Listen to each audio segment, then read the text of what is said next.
ಆಚರಣೆಗೆ ಈ ನಮ್ಮ ಭಾರತೀಯ ಸಮಾಜ ಅವಕಾಶ ಕೊಡೋದಿಲ್ಲ.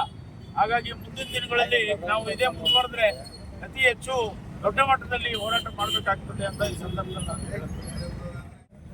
ಉತ್ತರಾಖಂಡದ ರಾಮಲೀಲಾ ಮೈದಾನದಲ್ಲಿ ಏನು ಅವರು ಒಂದು ಸಭೆಯನ್ನು ಉದ್ದೇಶಿಸಿ ಭಾಷಣ ಮಾಡಿದ ಮೇಲೆ ಆ ಸಭೆ ನಡೆದಿರ್ತಕ್ಕಂಥ ಸ್ಥಳವನ್ನು ಗಂಗಾಜಲದ ಮುಖಾಂತರ ಶುದ್ಧೀಕರಣ ಮಾಡಿರ್ತಕ್ಕಂಥ ಈ ಮನುವಾದಿಗಳಿಗೆ ಮೊಟ್ಟ ಮೊದಲನೇದಾಗಿ ನಮ್ಮ ಪಕ್ಷದ ವತಿಯಿಂದ ಅವರಿಗೆ ಧಿಕ್ಕಾರ ಹೇಳ್ತೀವಿ. ಕಾರಣ ಪ್ರಜಾಪ್ರಭುತ್ವ ಸಂವಿಧಾನ ಬಂದು 80 ವರ್ಷ ಆಗಿದೆ.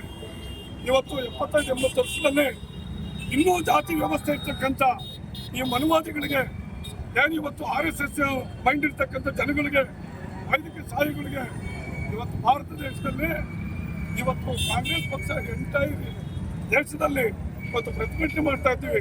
ಕಾಂಗ್ರೆಸ್ ಅಂದ್ರೆ ಪ್ರಜಾಪ್ರಭುತ್ವಕ್ಕೋಸ್ಕರ ಇರ್ತಕ್ಕಂಥ ಒಂದು ಪಕ್ಷ. ಇವತ್ತು ಬಿಜೆಪಿ ಅವರು ತಾವು ಅರ್ಥ ಮಾಡ್ಕೊಳ್ಬೇಕು. ಕೇಂದ್ರ ಸರ್ಕಾರದಲ್ಲಿ ಇದ್ದೀರಾ ನೀವು, ಈ ತರದ ವ್ಯವಸ್ಥೆ ನಡೆದಾಗ ಆ ರಾಜ್ಯದಲ್ಲಿ ಇರ್ತಕ್ಕಂಥ ಸರ್ಕಾರ ಕಿತ್ತೊಳಿಬೇಕು ನೀವು.